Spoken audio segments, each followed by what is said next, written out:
Welcome back to Business Stories, the show where real stories inspire real people.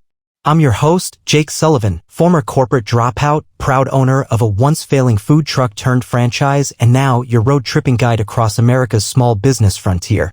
This season? It's different.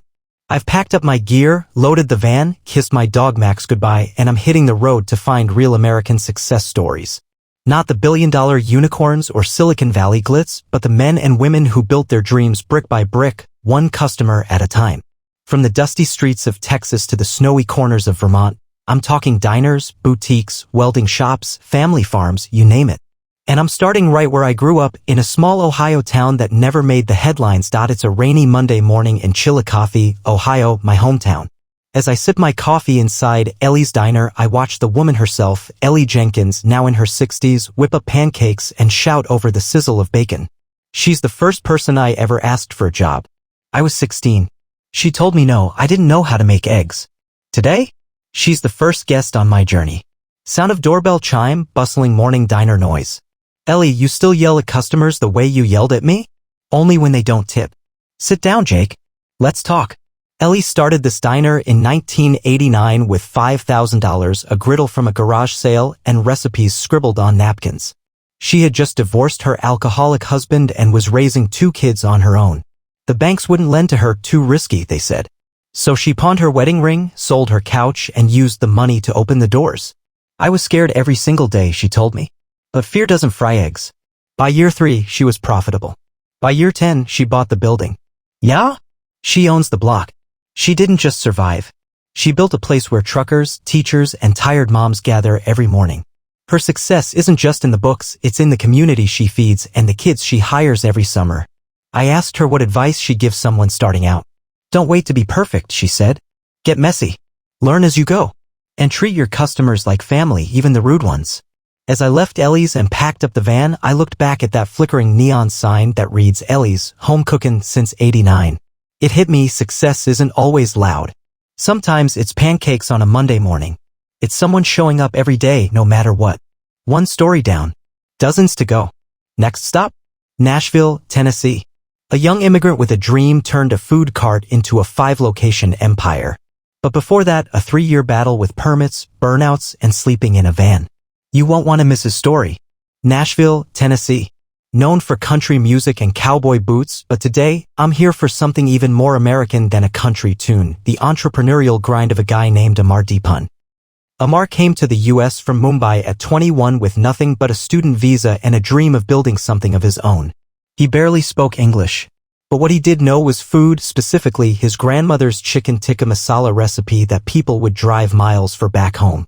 We met outside his 5th restaurant, Masala Truck Kitchen, now a permanent downtown fixture with long lines even before lunchtime. But the story behind it? It's not as pretty as the brick walls and Edison bulbs inside. I slept in my food cart for 8 months. I had no family here, no backup plan. I just kept telling myself, make it one more day. When Amar first started out, he converted a used hot dog cart into a mobile Indian kitchen. It was barely legal, no sink, no refrigeration. He couldn't afford the permits. Every day, he pushed that cart down Broadway, hoping not to get caught by the city inspectors. Half the time he sold out, the other half he got fined or shut down. One night in 2017, he was parked behind a bar when a local drunk businessman stumbled up, took one bite of his butter chicken, and said, "You could build a franchise with this." Amar laughed at the time. That man came back the next day. Turned out he wasn't just a drunk guy, he was a retired restaurant investor named Gordon Wells. He offered Amar a small loan, a business mentor, and the kitchen in the back of one of his old properties. Amar took it and never looked back. I didn't need a handout. I needed someone to believe in me. He gave me the first push. But after that, it was all fire, man. 17-hour days. Sleepless nights. And I learned it all the hard way. Today, Masala Truck Kitchen serves over 600 customers a day across 5 locations. Amar employs 47 people, including immigrants who, like him, started with nothing. He even pays for some of their green card applications and sponsors English classes at a local center. I didn't need a handout. I needed someone to believe in me. He gave me the first push. But after that, it was all fire, man. 17-hour days. Sleepless nights. And I learned it all the hard way. Today, Masala Truck Kitchen serves over 600 customers a day across 5 locations. Amar employs 47 people, including immigrants who, like him, started with nothing. He even pays for some of their green card applications and sponsors English classes at a local center. Why do you do all this, Amar? You've already made it. Because someone took a chance on me. Now it's my turn. You make your community better, your business gets stronger too. That hit me. We talk a lot about the American dream, but Amar showed me the American duty to lift as you climb. Before I left, I asked him what advice he'd give to someone afraid to start. Start with what you have. Use what's in your hands. And remember, no one gets rich from comfort zones.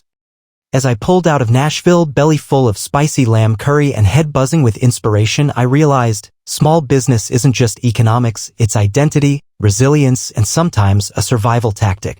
These people don't just run companies, they embody American spirit. Next stop, Kansas City, Missouri. You won't believe how a former prison inmate turned his life around and now runs one of the most successful construction firms in the Midwest. Kansas City, Missouri. Home of barbecue, jazz, and, if you ask around the East Side, Marcus Tate, founder of Tate Built Contracting, a construction company that's now remodeling entire neighborhoods. But Marcus's story doesn't start with blueprints. It starts in a prison cell. We met in his office, a modest trailer parked at a dusty job site. He walked in wearing steel-toe boots, a hard hat under his arm, and a confidence you don't fake. But beneath that confidence is a history most would run from. Yeah, I did time. 8 years. Armed robbery. I was 19. Thought I was a tough guy. Turns out I was just scared and stupid. He grew up in one of KC's toughest neighborhoods. Single mom. No dad. He dropped out of school in 10th grade, got in with the wrong crowd, and made one bad decision too many. At 19, he and 2 friends robbed a liquor store. No one got hurt, but the judge threw the book at him. I don't blame her, he said.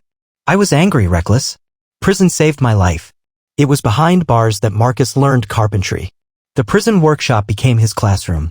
He read books on business, studied project management, and when he got out at 27, he had a GED, a notebook full of ideas, and a burning desire to never go back. But freedom didn't mean opportunity. No one wanted to hire me. Not even to sweep floors. I had to beg to get on a demo crew. Made $9 an hour swinging sledgehammers. He saved every dime. Lived with his aunt. No car, no phone, just work. 2 years later, he bought a rusty pickup and started bidding on small jobs, fence repairs, drywall patches, porches. He was laughed out of more meetings than he could count. But he kept showing up. In 2017, he landed his first big job, a $25,000 contract to renovate a foreclosed duplex. He worked 18-hour days with 2 helpers. Finished it ahead of schedule. The realtor who hired him gave his name to 5 others. And just like that, Tate Built was born.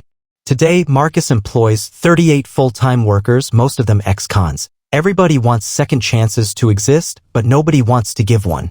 I had to build my own second chance. Now I give him out like candy. His employees include former gang members, drug addicts, even a guy who spent 2 decades in prison.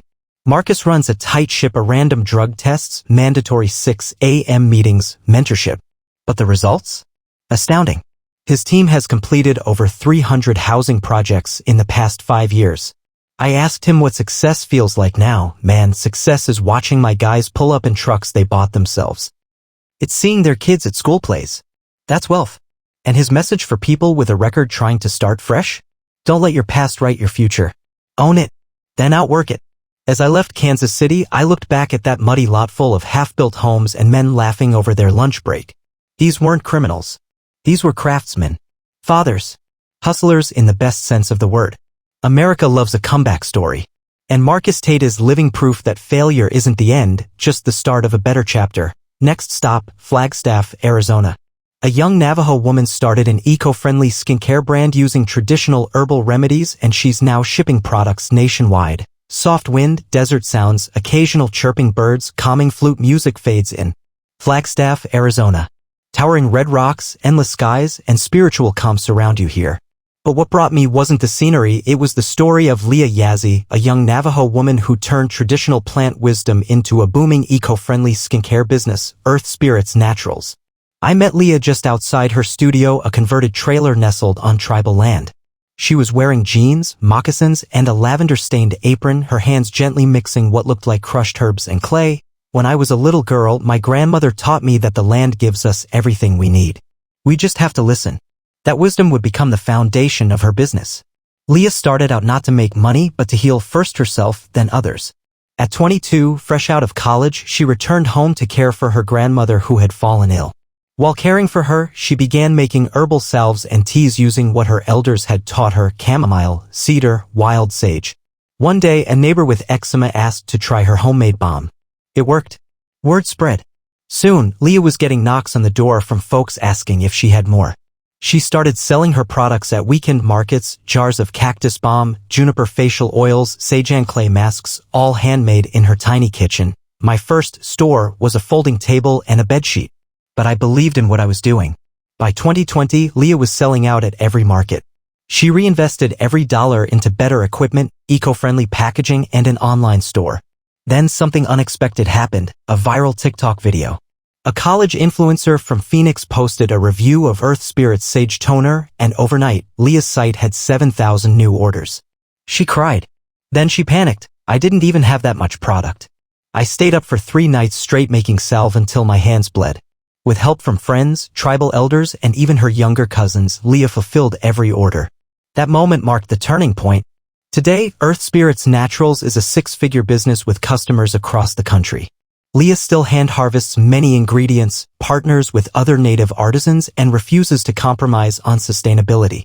But to her, it's not just business. It's cultural preservation.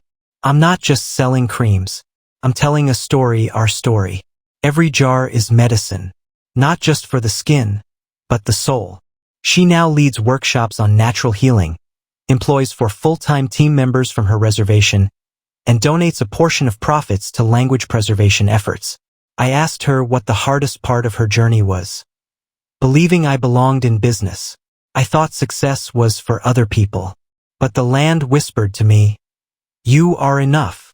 Her words stuck with me as I watched the sunset over the red cliffs behind her studio. Leah didn't just build a business. She resurrected a legacy. Her success isn't just in sales. It's in the pride of her people, the healing of ancient wounds, and the reminder that some of the most powerful businesses begin with purpose, not profit. Next stop, Brooklyn, New York.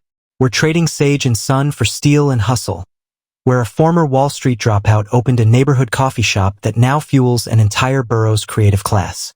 Brooklyn, New York, a borough known for hustle, grit, and big dreams in tiny apartments.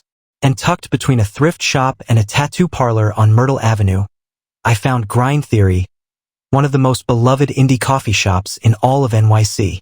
The man behind it?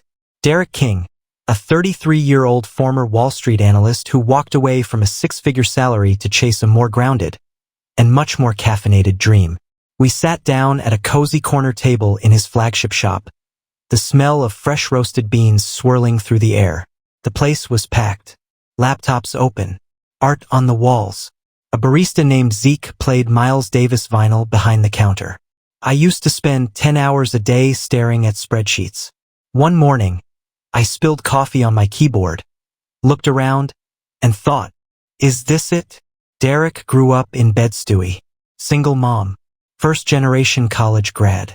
He landed a job at a top investment firm after graduating from Columbia and was soon making money his family had only dreamed of. But the deeper he got into corporate finance, the emptier he felt.